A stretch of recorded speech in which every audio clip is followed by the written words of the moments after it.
الحمد لله نحمده ونستعينه ونؤمن به ونتوكل عليه ونعوذ بالله من شرور أنفسنا ومن سيئات أعمالنا من يهده الله فلا مضل له ومن يضلله فلا هادي له وأشهد أن لا إله إلا الله وحده لا شريك له وأشهد أن محمدا عبده ورسوله أرسله بالهدى ودين الحق ليظهره على الدين كله ولو كره المشركون اللهم صل على محمد وعلى آل محمد كما صليت على إبراهيم وعلى آل إبراهيم وبارك على محمد وعلى آل محمد كما باركت على إبراهيم وعلى آل إبراهيم في العالمين إنك حميد مجيد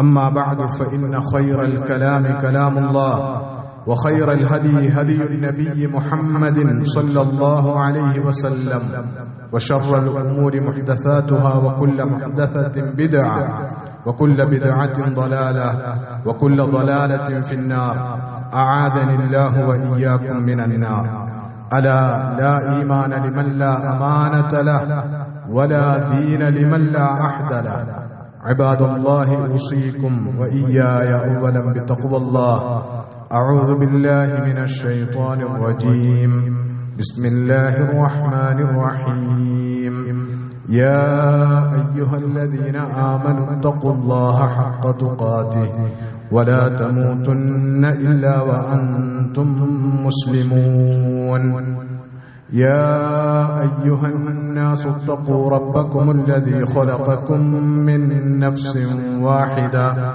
وخلق منها زوجها وبث منهما رجالا كثيرا ونساء واتقوا الله الذي تساءلون به والأرحام إن الله كان عليكم رقيبا يا أيها الذين آمنوا اتقوا الله وقولوا قولا سديدا يصلح لكم أعمالكم ويغفر لكم ذنوبكم ومن يطع الله ورسوله فقد فاز فوزا عظيما تلك حدود الله فلا تقربوها كذلك يبين الله آياته للناس لعلهم يتقون ബഹുമാന്യരായ സത്യവിശ്വാസികളായ സഹോദരന്മാരെ സഹോദരിമാരെ, അഖില പ്രപഞ്ചങ്ങളുടെയും നാഥനായ അല്ലാഹുവിനെ അനുസരിച്ചും അവന് വിധേയപ്പെട്ടും അവന്റെ വിധിവിലക്കുകൾ പാലിച്ചും ജീവിക്കുന്നതിലൂടെ മാത്രമാണ് മനുഷ്യർക്ക് അവരുടെ ഇഹപര ജീവിതങ്ങളിൽ യഥാർത്ഥ വിജയവും സൗഭാഗ്യങ്ങളും സന്തോഷവും നേടിയെടുക്കാൻ കഴിയുക എന്ന സത്യം മനസ്സിലാക്കി അല്ലാഹുവിനെ അനുസരിച്ച് അവന്റെ വിധിവിലക്കുകൾ പാലിച്ച് അവന് ജീവിതം സമർപ്പിച്ച് തഖ്വയോടെ ജീവിക്കണമെന്ന് ആദ്യമായി വസിയ്യത്ത് ചെയ്യുകയാണ്, ഉപദേശിക്കുകയാണ്. കാരുണ്യവാനായ നാഥൻ വിശുദ്ധ റമദാനിന് ശേഷമുള്ള ഒരു ജീവിതത്തിലും സവിശേഷമായി ജീവിതത്തിൽ തഖ്വ പുലർത്താനും അതുവഴി അവൻ വാഗ്ദാനം ചെയ്തിട്ടുള്ള എല്ലാ അനുഗ്രഹങ്ങളും ദുനിയാവിലെ ജീവിതത്തിൽ അനുഭവിക്കാനും ആസ്വദിക്കാനും പരലോകത്ത് സ്വർഗം പ്രതിഫലമായി ഏറ്റുവാങ്ങാനും നമ്മെയും നമ്മുടെ മാതാപിതാക്കളെയും ഭാര്യാസന്താനങ്ങളെയും ഗുരുനാഥന്മാരെയും നമുക്ക് പ്രിയപ്പെട്ട എല്ലാവരെയും പ്രത്യേകമായി തുണക്കുകയും അനുഗ്രഹിക്കുകയും ചെയ്യുമാറാകട്ടെ. ജീവിതത്തിന്റെ പ്രയാസഘട്ടങ്ങളിൽ, പ്രതിസന്ധികളുടെ വേളകളിൽ അല്ലാഹുവോട് നമ്മൾ നടത്തിക്കൊണ്ടിരിക്കുന്ന പ്രാർത്ഥനകളൊക്കെയും അല്ലാഹു ഖബൂൽ ചെയ്ത് നമ്മെ അനുഗ്രഹിക്കുമാറാകട്ടെ. വിശുദ്ധ റമദാനിലെ ഒരു മാസക്കാലം നമ്മൾ നിർവഹിച്ചിട്ടുള്ള എല്ലാ ആരാധനകളെയും ഇതര സൽക്കർമ്മങ്ങളെയും അല്ലാഹു അതിലെ മാലിന്യങ്ങൾ വിട്ടുപുറത്തു മാപ്പാക്കി തന്ന് പരിപൂർണ പ്രതിഫലാർഹമായ സൽക്കർമ്മങ്ങളായി നമ്മളിൽ നിന്ന് സ്വീകരിച്ച് ഇഹത്തിലും പരത്തിലും വലിയ അനുഗ്രഹങ്ങൾ പ്രതിഫലമായി പ്രദാനം ചെയ്ത് നമ്മെ എല്ലാവരെയും പ്രത്യേകം തുണക്കുമാറാകട്ടെ, അനുഗ്രഹിക്കുമാറാകട്ടെ.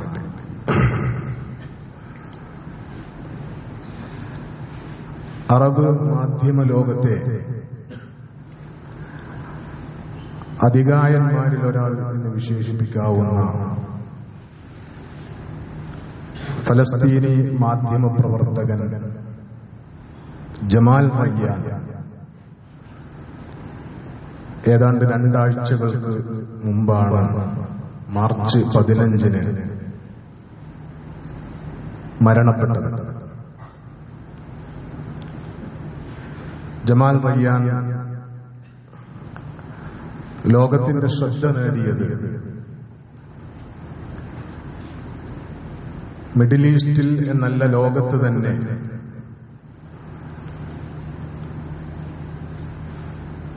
ശരിയായ മാധ്യമ പ്രവർത്തനത്തിന്റെ ദിശ മാറ്റിവരച്ച ഖത്തർ ആസ്ഥാനമായുള്ള അൽ ജസീറ ചാനലിന് തുടക്കം കുറിക്കുമ്പോൾ 1996 നവംബർ 1-ന് ആ ചാനലിലെ ആദ്യത്തെ വാർത്താ പ്രക്ഷേപണത്തിന്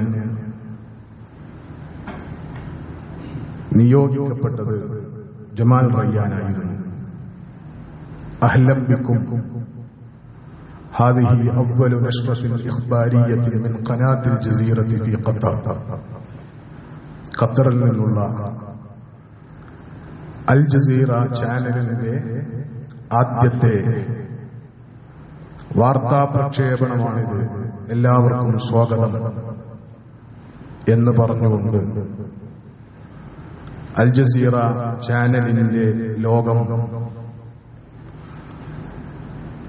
ലോകത്തിന് മുമ്പിലേക്ക് തുറന്നുകൊടുക്കാൻ നിയോഗിക്കപ്പെട്ട വ്യക്തിയായിരുന്നു അദ്ദേഹം. ഒരു ഫലസ്തീനി മാധ്യമപ്രവർത്തകനായിരുന്നു അദ്ദേഹം, അഥവാ ഫലസ്തീനിയാണ് അദ്ദേഹം. തന്റെ 12ാമത്തെ വയസ്സിൽ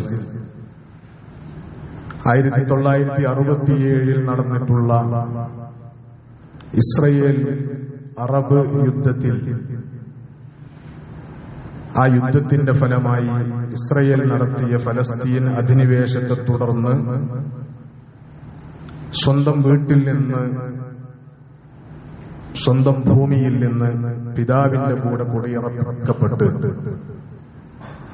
ജോർദാനിലേക്ക് പലായനം ചെയ്യേണ്ടി വന്നയാളാണ് അദ്ദേഹം. ഒരു മാധ്യമ പ്രവർത്തകനാകാനുള്ള തന്റെ ആഗ്രഹം ഉണ്ടായത് ആ യുദ്ധ സന്ദർഭത്തിലാണ് എന്ന് അദ്ദേഹം പങ്കുവച്ചിട്ടുണ്ട്. അന്ന് യുദ്ധം അങ്ങനെ നടന്നുകൊണ്ടിരിക്കുന്നു. ലഭ്യമായ അന്നത്തെ വാർത്ത കേൾക്കാനുള്ള സംവിധാനമായ ഒരു വലിയ റേഡിയോക്ക് മുമ്പിൽ യുദ്ധത്തിന്റെ വിവരങ്ങൾ അറിയാൻ എല്ലാവരെയും പോലെ അദ്ദേഹവും ചടഞ്ഞു ഇരിക്കുമായിരുന്നു. ആ വാർത്തകളൊക്കെയും നൽകിയ സന്ദേശം, അറബിയിലുള്ള ആ വാർത്തകളൊക്കെയും നൽകിയ സന്ദേശം, അറബികൾ ഇസ്രയേലിനെതിരെ വിജയവും നേട്ടവും കൊയ്തുകൊണ്ടിരിക്കുന്നു എന്ന വാർത്തകളാണ്. ആ ആശ്വാസത്തിൽ കഴിയുന്നതിനിടക്ക് ആണ് തൊട്ട് പിറ്റേ ദിവസം ജോർദാനിലേക്ക് പലായനം ചെയ്യാനുള്ള നിർദ്ദേശം കിട്ടുന്നത്.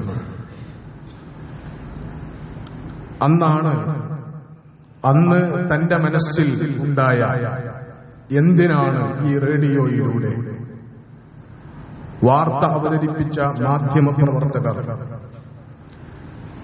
ഞങ്ങളോട് കള്ളം പറഞ്ഞുകൊണ്ടിരുന്നത് എന്ന ചോദ്യമാണ് വലുതാകുമ്പോൾ ഒരു മാധ്യമപ്രവർത്തകനാകണം എന്ന ആഗ്രഹം തന്നിലുണ്ടായത് എന്ന് അദ്ദേഹം പങ്കുവച്ചു. അൽ ജസീറയിലെ ആദ്യത്തെ വാർത്താവതരണ നിയോഗത്തിനപ്പുറത്ത് നീണ്ട 30 വർഷക്കാലത്തെ 96 മുതൽ 2026 വരെയുള്ള നീണ്ട 30 വർഷക്കാലത്തെ മാധ്യമ ജീവിതത്തിനിടയിൽ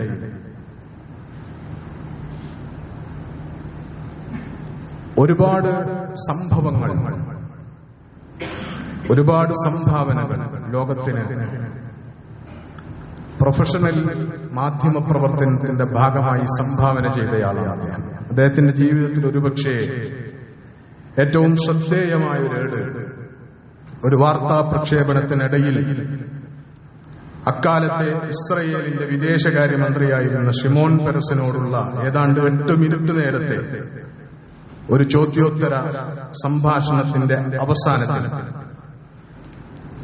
ന്യൂസ് പ്രൊഡ്യൂസറോട് പ്രത്യേകം അനുമതി തേടി എനിക്കൊരു ചോദ്യം ചോദിക്കാൻ അനുവദിക്കണം, സമയം തീർന്നിരിക്കുന്നു, സമയമില്ല എന്ന് പറഞ്ഞിട്ടും അല്ല, ഈ ചോദ്യം എനിക്ക് ചോദിക്കണം എന്ന് പറഞ്ഞ് അനുമതി വാങ്ങി ഷിമോൻ പെരസിനോട്, എന്ന് പറഞ്ഞാൽ ഇസ്രയേൽ ഫലസ്തീനിൽ നടത്തിക്കൊണ്ടിരിക്കുന്ന അധിനിവേശങ്ങളെ ന്യായീകരിച്ചുകൊണ്ടിരുന്ന ഇസ്രയേലിന്റെ വിദേശകാര്യമന്ത്രിയോട്, നിങ്ങളിപ്പോൾ പാർത്തുകൊണ്ടിരിക്കുന്ന വീടും ആ വീട് നിലനിൽക്കുന്ന മണ്ണും അതെന്റേതാണ്, എന്റെ കുടുംബത്തിൻ്റെതാണ്, എന്റെ കയ്യിൽ അത് തെളിയിക്കാനുള്ള രേഖകളുണ്ട് എന്ന് പറഞ്ഞു ഷിമോൻ പെരസിനെ നിശബ്ദനാക്കിയ സന്ദർഭം അദ്ദേഹത്തിന്റെ മാധ്യമ ജീവിതത്തിൽ ശ്രദ്ധേയമായ ഒന്നാണ്. അദ്ദേഹത്തെ പരിചയപ്പെടുത്താനല്ല ഇക്കാര്യങ്ങൾ പറഞ്ഞത്.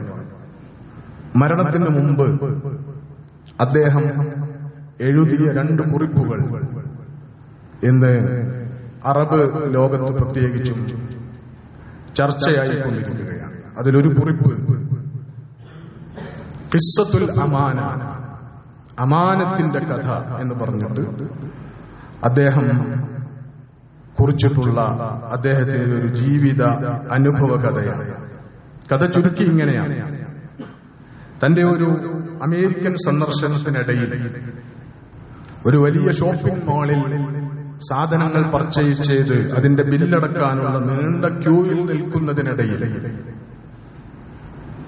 പുറത്തുനിന്ന് വലിയ ഒരു പെട്ടിയും വളരെ ശ്രമകരമായി വലിച്ചഴിച്ച് ഹിജാബ് ധരിച്ച ഒരു മുസ്ലിം സ്ത്രീ ആ ഷോപ്പിംഗ് മാളിലെ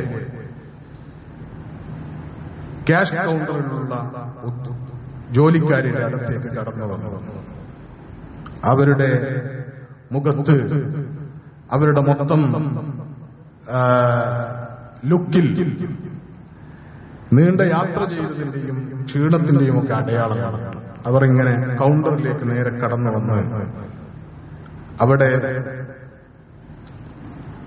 നീണ്ട ക്യൂവിൽ നിൽക്കുന്ന ആളുകളുടെ സാധനങ്ങൾ, പർച്ചേസ് ചെയ്ത സാധനങ്ങൾ ബില്ല് ചെയ്തുകൊണ്ടിരിക്കുന്ന ജോലിക്കാരിയോട് ഈ സാധനം അദ്ദേഹം കുറിച്ചിട്ടുള്ളത് അതൊരു ഗ്രാസ് കട്ടിംഗ് മെഷീനാണ്. അത്യാവശ്യം കനമുള്ള വലിയ പെട്ടിയിലുള്ള ഒരു സാധനമാണ്. ഇത് ഞാൻ ഇന്നലെ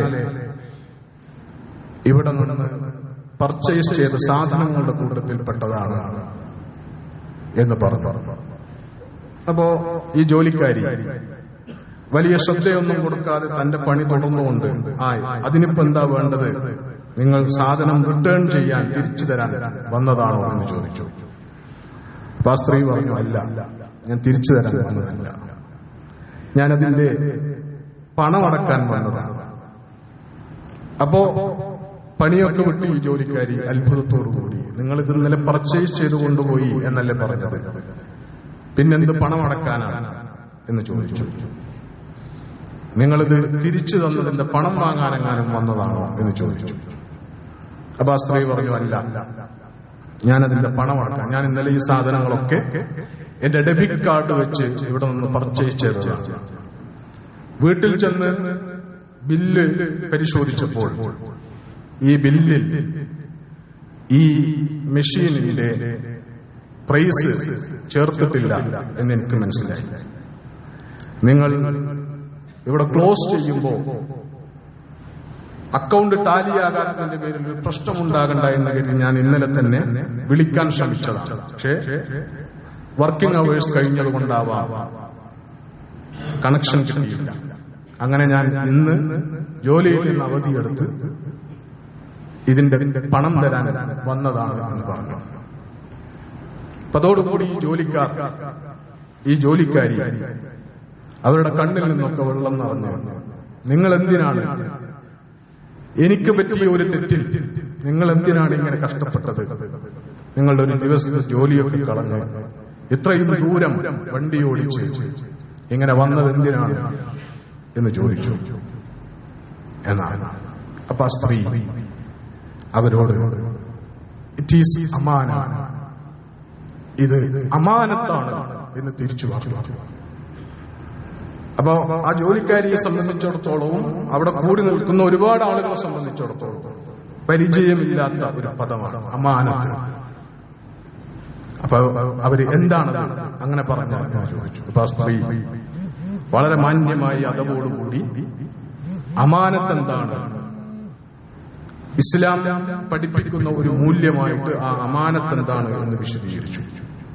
എല്ലാവരുടെയും ശ്രദ്ധ ആ സ്ത്രീയിലേക്ക് പതിഞ്ഞു. എല്ലാവരും ഇങ്ങനെ വട്ടം കൂടി നിന്ന് അവർ പറയുന്നത് ശ്രദ്ധിച്ചു എന്നാണ്.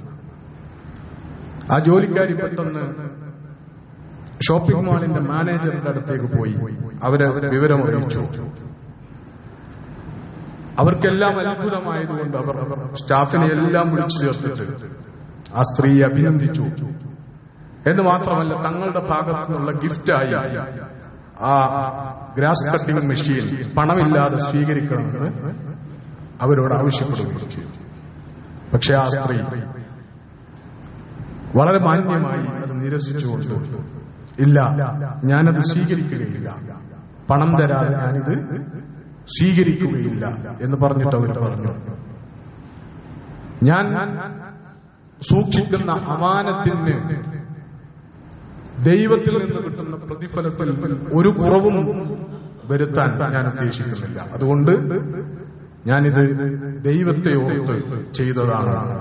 ആ പുണ്യം, ആ പ്രതിഫലം ഞാൻ ദൈവത്തിൽ നിന്നാണ് കൈപ്പറ്റുക, നിങ്ങളിൽ നിന്ന് അതിന്റെ പേരിൽ ഒരു ആനുകൂല്യവും ഞാൻ പറ്റുകയില്ല എന്ന് പറയുകയും പണമടച്ച് അവരവിടെ നിന്ന് പോവുകയുമാണ് ചെയ്തത് എന്നതാണ്. ജമാൽ റയ്യാൻ ഈ കഥ വിശദീകരിച്ചിട്ട് പറയുന്നത് ചില അനുഭവങ്ങൾക്ക് ഒരുപാട് പ്രഭാഷണങ്ങളുടെ, ഒരുപാട് സാരോപദേശങ്ങളുടെ ഒക്കെ എത്രയോ ഇരട്ടി സ്വാധീനശേഷി ഉണ്ടാകും എന്നതാണ്. വളരെ പെട്ടെന്ന് ആ ഷോപ്പിംഗ് മോളിലുള്ള സകല മനുഷ്യരുടെയും ശ്രദ്ധയാകർഷിച്ച്, എന്നാൽ താനെന്തോ വലിയ കാര്യം ചെയ്തിരിക്കുന്നു എന്ന ഒരു ഭാവവുമില്ലാതെ വളരെ പൊളൈറ്റായി, വളരെ അതബോടുകൂടി ആ സ്ത്രീ വലിയ ഒരു സന്ദേശം എന്നല്ല, അമേരിക്കൻ സമൂഹത്തെ പോലെയുള്ള ഒരു സമൂഹത്തിന് മുമ്പിൽ ഹിജാബ് ധരിച്ചവൾ മുസ്ലിം എന്നൊക്കെ പറയുമ്പോൾ ഉണ്ടാകുന്ന സ്വാഭാവികമായ ഭീതിയെയൊക്കെ മറികടക്കും വിധമുള്ള വളരെ സുന്ദരമായ ഒരു ചിത്രം ഒരു മുസ്ലിമിനെ കുറിച്ച്, ഹിജാബിനെ കുറിച്ച്, അത് ധരിച്ച ഒരു മുസ്ലിം വ്യക്തിയുടെ ജീവിത വിശുദ്ധിയെ കുറിച്ച് ഒക്കെ ഉണ്ടായി എന്നതാണ് അദ്ദേഹം രേഖപ്പെടുത്തിയിട്ടുള്ളത്. ഈ കഥയെ മുൻനിർത്തി നമ്മൾ ആലോചിക്കേണ്ടുന്ന കാര്യം, ഈ സൂക്ഷ്മത നമുക്ക് കിട്ടിയോ റമളാനിന് ശേഷം ആലോചിക്കുമ്പോൾ എന്നതാണ്.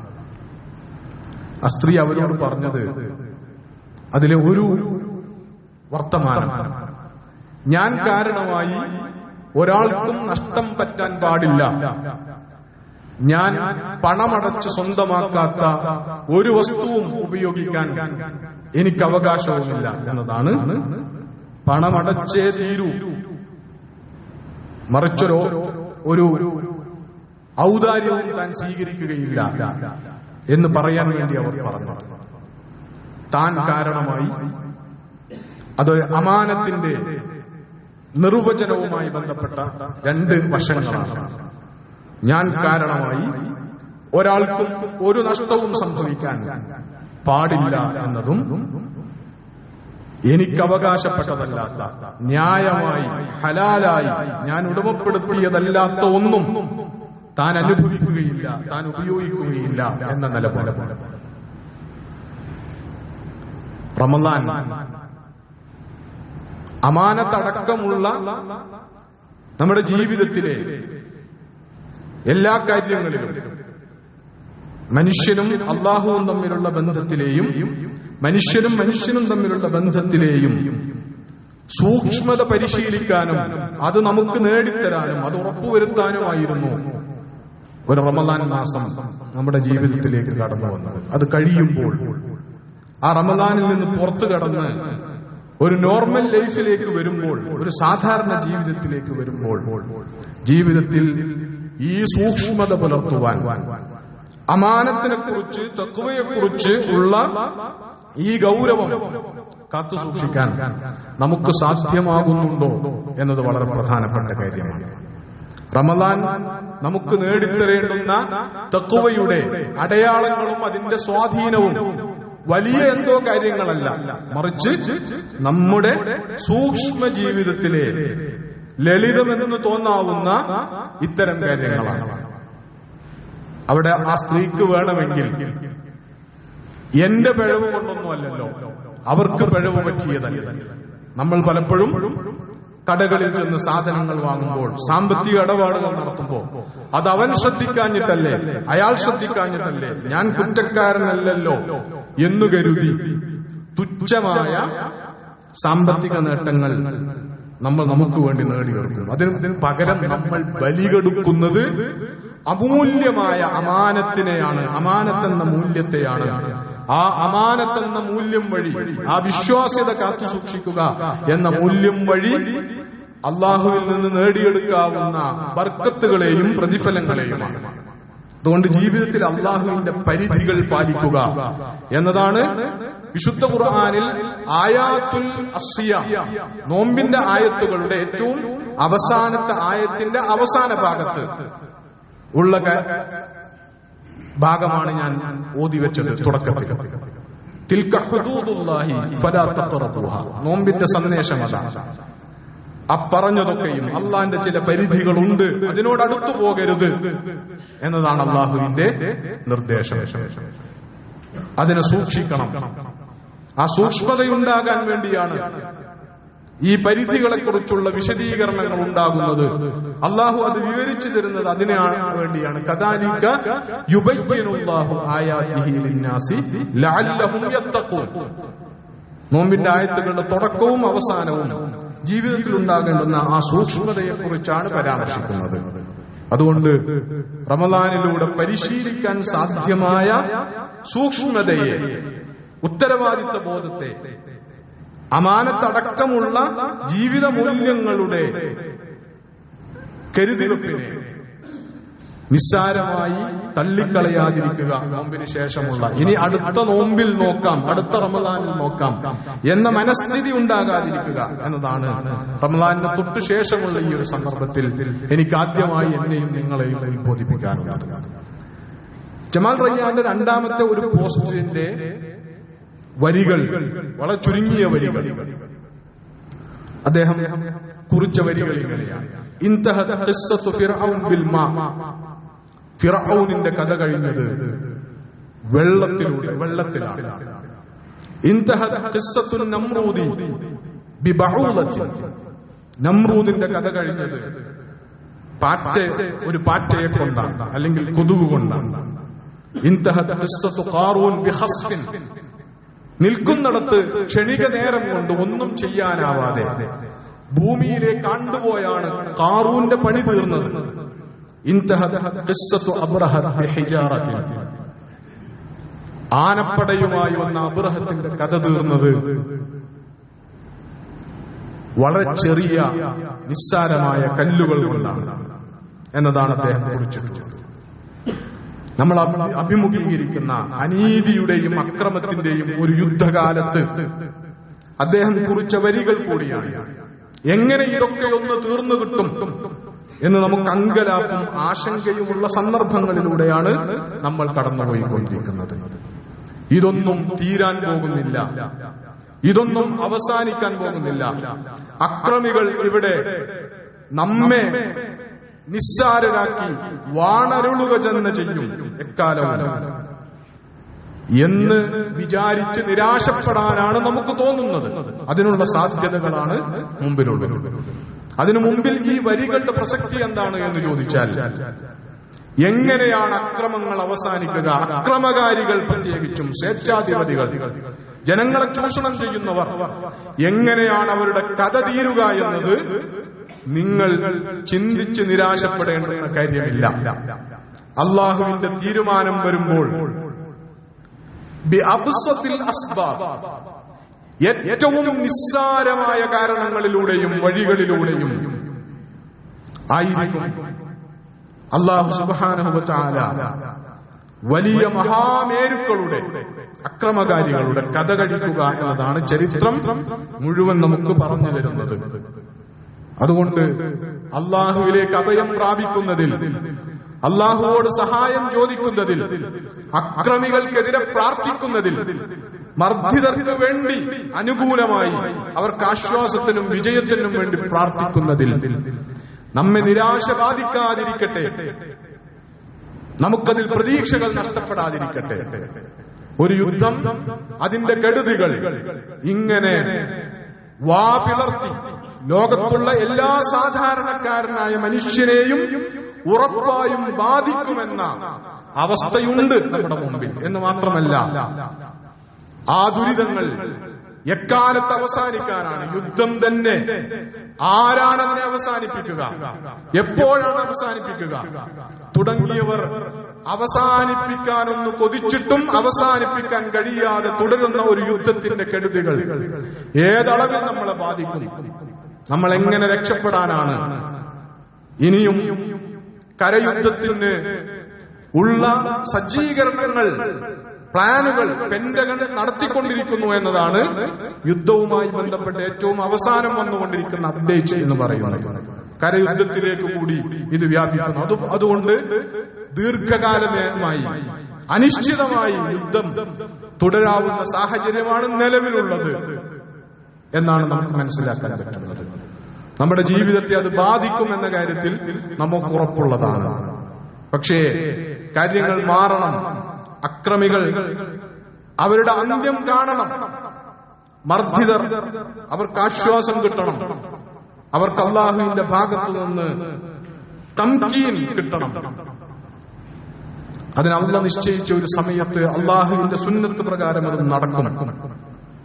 അല്ലാഹുവിൽ പ്രതീക്ഷ കൈവെടിയാതിരിക്കുക. നോമ്പ് നമ്മളിലേക്ക് പകർന്നു തന്നിട്ടുള്ള ഏറ്റവും പ്രധാനപ്പെട്ട ഒരു കാര്യം, നോമ്പിന്റെ ആയത്തുകൾ ആയി സൂറത്തുൽ ബഖറയിൽ വന്നിട്ടുള്ള 4 ആയത്തുകളിൽ 3-ാമത്തെ ആയത്ത് വഇദാ സഅലക അന്നി ഫഇദാ സഅലക ഇബാദി അന്നി ഫഇന്നി ഖരീബ് എന്നതാണ്.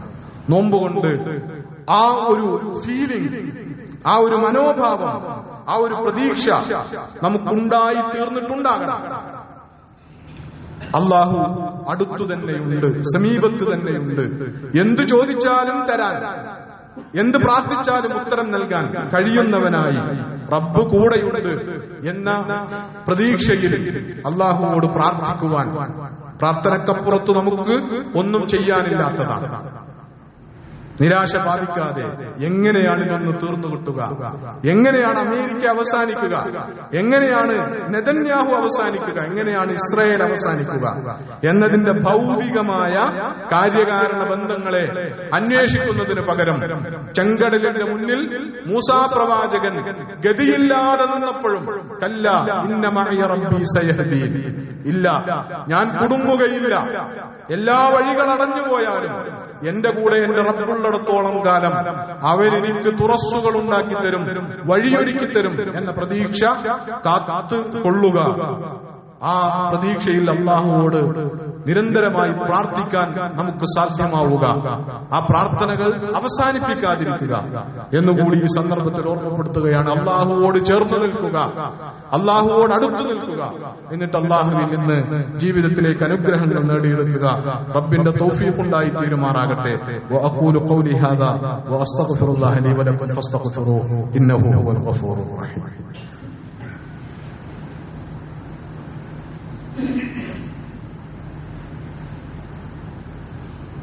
الحمد لله رب العالمين والعاقبة للمتقين ولا عدوان إلا على الظالمين. اللهم صل وسلم وبارك على سيدنا وحبيبنا وقائدنا ومعلمنا نبيك محمد وعلى آله وصحبه أجمعين. عباد الله أوصيكم وإياي ثانيا بتقوى الله. يا أيها الذين آمنوا اتقوا الله ولتنظر نفس ما قدمت لغد واتقوا الله إن الله خبير بما تعملون. اللهم اغفر للمؤمنين والمؤمنات والمسلمين والمسلمات الأحياء منهم والأموات إنك مجيب الدعوات يا قاضي الحاجات. طيب ثراهم واجعل الجنة مأوانا ومأواهم. اللهم ربنا اغفر لنا ولآبائنا ولأمهاتنا رب ارحمهم كما ربونا صغارا. ربنا هب لنا من أزواجنا وذرياتنا قرة أعين واجعلنا للمتقين إماما. ربنا آت نفوسنا تقواها وزكها أنت خير من زكاها أنت وليها ومولاها. ربنا أفرغ علينا صبرا وثبت أقدامنا وانصرنا على القوم الكافرين. اللهم انصرنا على القوم الظالمين. اللهم انصرنا على الحكام الظالمين. اللهم عليك بأمريكا وإسرائيل ومن عاونهم وساندهم ومن وقف بجانبهم. اللهم عليك بهم أجمعين فإنهم لا يعجزون. اللهم إنهم طغوا وبغوا واعتدوا على إخواننا في بلاد المسلمين يا ذا الجلال والإكرام.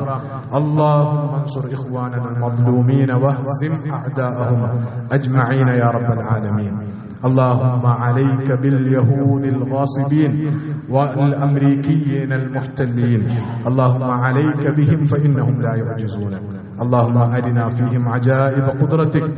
اللهم إنهم طغوا في البلاد فأكثروا فيها الفساد فصب عليهم ربنا صوت عذابك.